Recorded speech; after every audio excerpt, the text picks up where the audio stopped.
Hello and welcome to BOI Weekly. I'm Kayode Alayode. The program this week takes us to the oil and gas industry as we beam the spotlight on Falcon Corporation Limited, a privately held, fully indigenous concern.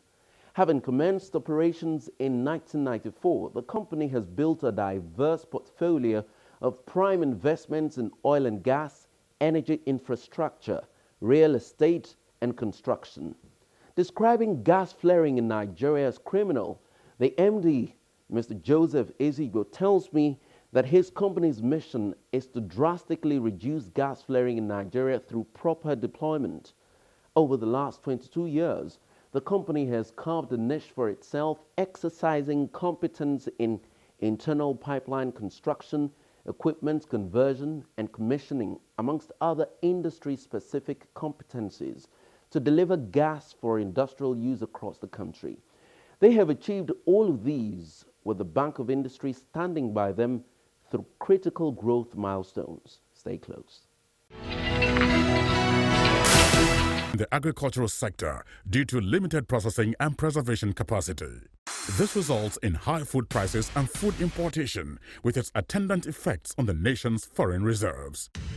To enable Nigerians optimize the benefits from the country's vast agricultural products such as cassava, oil palm, rice, tomatoes, and others, the Bank of Industry has launched a 5 billion naira cottage agro-processing fund, the CAP Fund. Customers can access the fund to establish plans to process our various agro-produce into food products or intermediate raw materials for industries at a single-digit interest rate of 9% per annum. For more information on the CAP Fund, please visit www.boinigeria.com/capfund. Bank of Industry, developing Nigeria's agro-processing industry through the CAP Fund.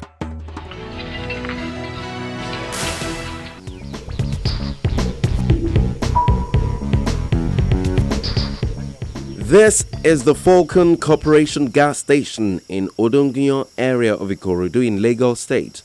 Here, the company operates as the licensed local distribution company, LDC, for the Ikorodu Natural Gas Franchise Zone. From this facility, Falcon has deepened its influence and penetration over the last decade, supplying gas to power industries in the region.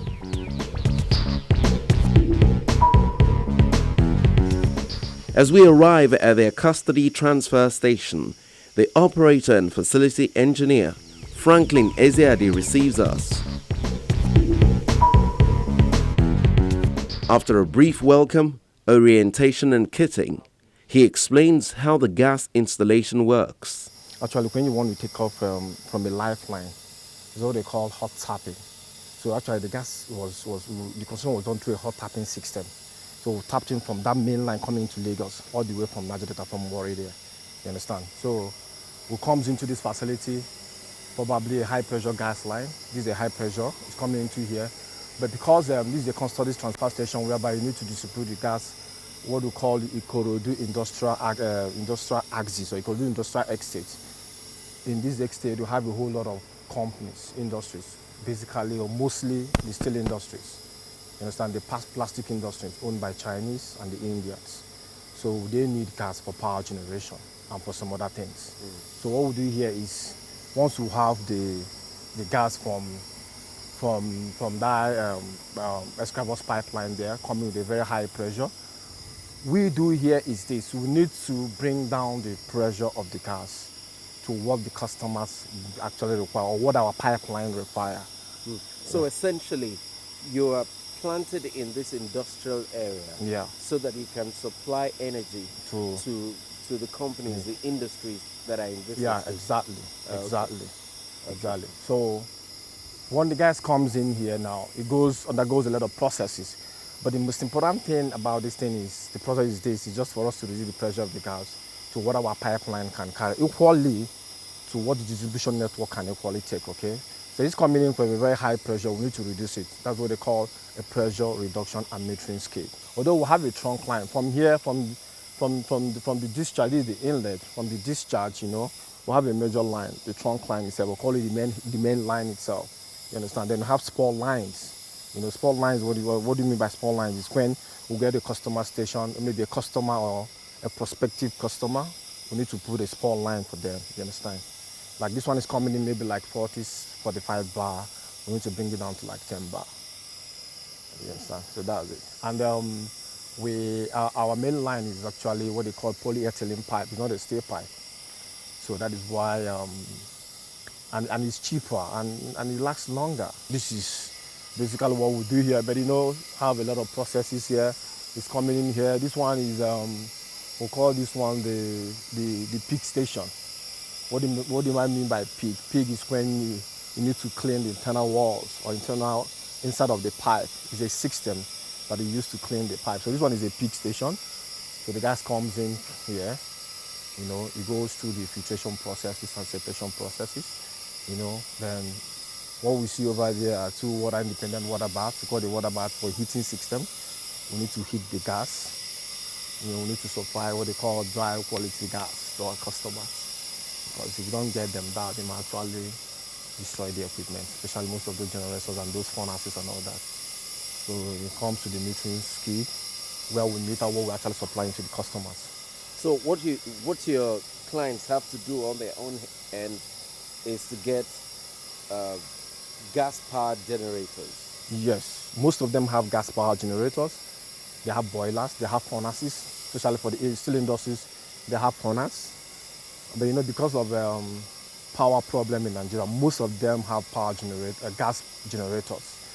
You understand? So I think it's the best thing for them right now, you know, because most of these processes over there, especially in the industries, in the steel industries, are like, you know, when the continuous processing power, they need steady power supply. You understand? So that's what we do. So then once they have that, we give them gas. Then boiler, furnaces, you can use natural gas for a whole lot of things anyway.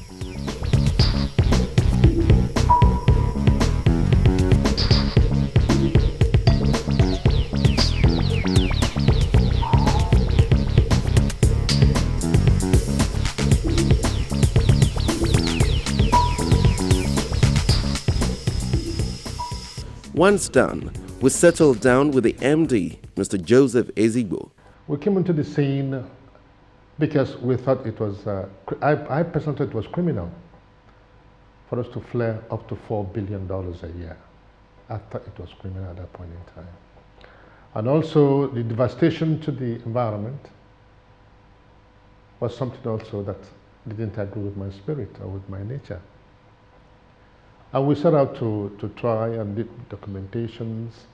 Eventually we got the franchise in 2004. It took quite a while until 2005 before it was perfected. By the end of that year, we delivered gas to about 12 industries at the corridor. It wasn't easy because the understanding of the issues involved did not go. The government, the oil and gas industry at that point in time didn't appreciate it. Because it's quite easy to pour in crude oil into tankers and take them away. For you to do gas, you must take gas to a willing buyer, somebody who will take it. If not, it doesn't make sense. To compress and liquefy it costs a lot of money, and no private individual can undertake that. The government undertook the NLNG in Bonny. It took years before it became operational.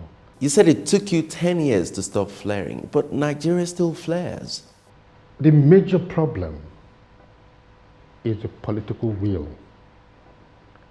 If you have the political will, then the financial will can then come in. When both are absent, then you're not going anywhere.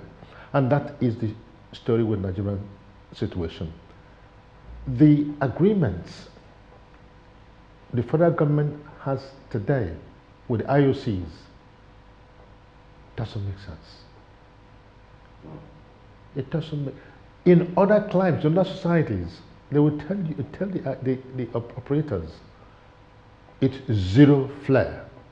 What that means in the federal, you incorporate from the beginning what you're going to do with the gas. and you handle it from day one. So you have virtually zero flare.